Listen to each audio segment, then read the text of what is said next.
yung mga basic na steps dapat or kailangan hindi na physically na pumunta pa sa mga government agency.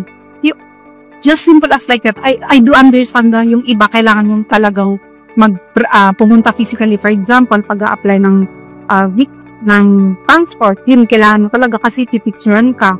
Yung mga ganong bagay na mag-a-unlock ka lang, kailangan mo pang pumunta sa kanila. Parang so inconvenient. Kailangan talaga ma-practice natin yung mga basic steps na kung kaya ni i-online lang dapat.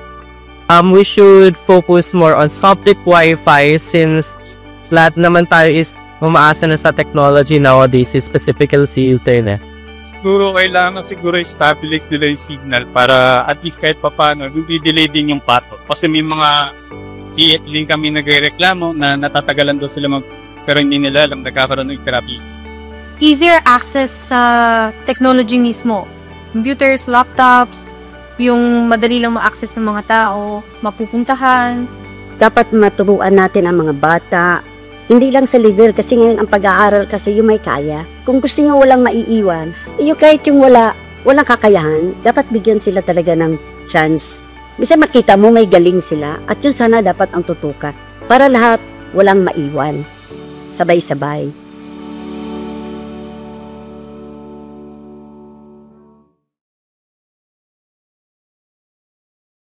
Sa dating papel at lapis, lumang paraan, ngayon may bagong mundo, hawak mong smartphone na laman. Mula bundok hanggang tabing dagat, lahat kasama lang, kahit sino ka man, basta't Pilipino, laban lang, walang iwanan. Tara na't sumabay sa digital na agos, sabay-sabay, lahat magkaisa, walang maiiwan. Isang bayan naghahangad ng makulay na daan. Simpleng magsasaka, may QR code na hawak. Aling tindera na marunong mag-online, haglelalapag hanggang baryo't bukirin.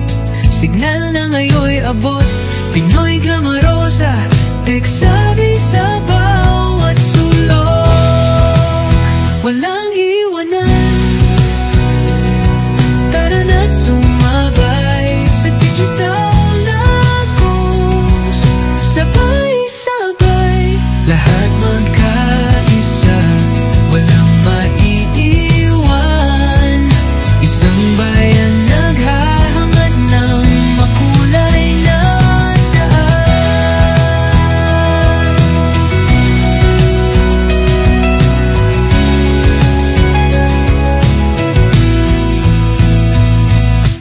Di hadlang ang hirap ba, isa'y may lugar sa cyberbayanihan.